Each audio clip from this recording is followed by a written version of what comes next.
Hello, my name is Christian Shumate. This is part of my Education 306 class. Specifically, it's my initial post for the Nation at Risk article where I discussed that.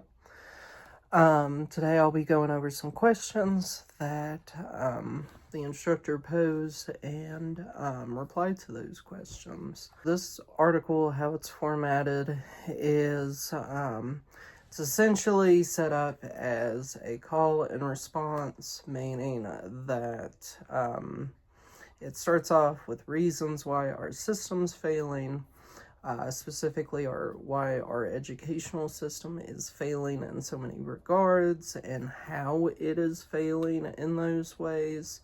And then as the article progresses, it tries to give recommendations and possible solutions to the foreseen problem.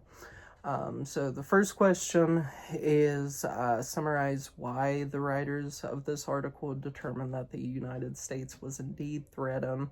There's a lot of statistics listed throughout the article. Specifically, it mentions how other countries are more educated and more well developed within newer technologies, agriculture, computer science, those sorts of things. It does discuss that in the article. It also talks about different scoring. I remember one mentioned about kids scoring lower since like Sputnik. I think that's in the beginning. But it does stress how like education as a fundamental process has been like less emphasized within the United States. The second question, do you as students and teacher education majors agree or disagree with the assessment made?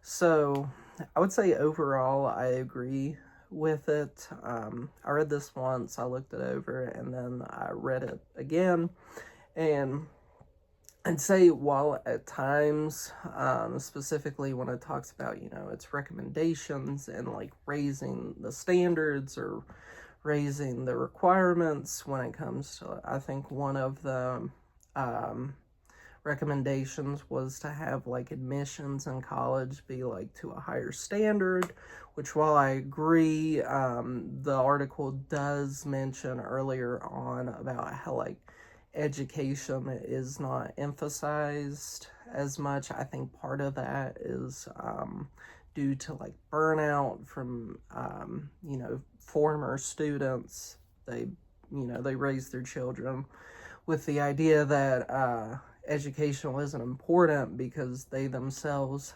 were felt burnout by it. And I think that's part of it, is some of those strict kind of standards. Number 3, describe the conflict between established content standards and authentic learning experiences as described by both articles and provide your perspective. Okay.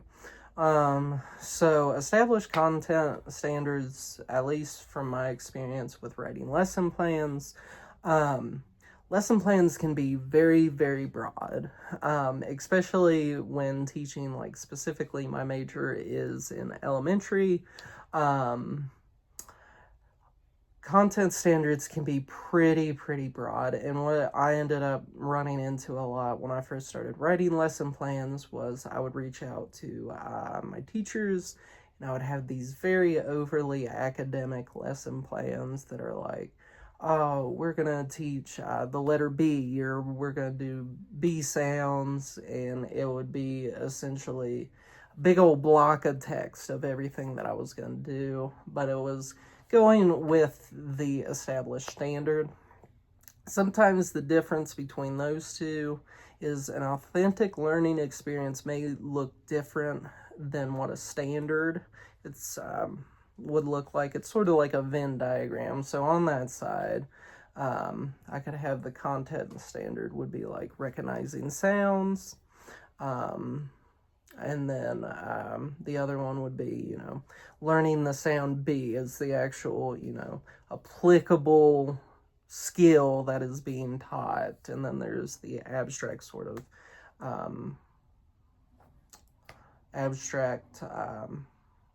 a sort of standard that's there and is very clinical in its wording. And then in the Venn diagram, we have, both part of the actual applicable skill, but we also have, learning CVC words. So like words like bag, I think that would be, a mixture of both of those. Now for number 4, it does say, how can you as a teacher find a balance between required content standards and creating high quality learning experiences? A good portion is experience. Big portion is experience and helping out, which is very, very helpful whenever, you run into any sort of issues. There's people who can help you out. And so it's, knowing when to look for resources to help you out, and collaborate with others, as well as to unpack those standards by, looking at the verbs, whatever you may have, and then also looking at the rest of the curriculum. And altogether, that is my discussion post. So if you have any questions or comments, just feel free to put them down below. Thanks.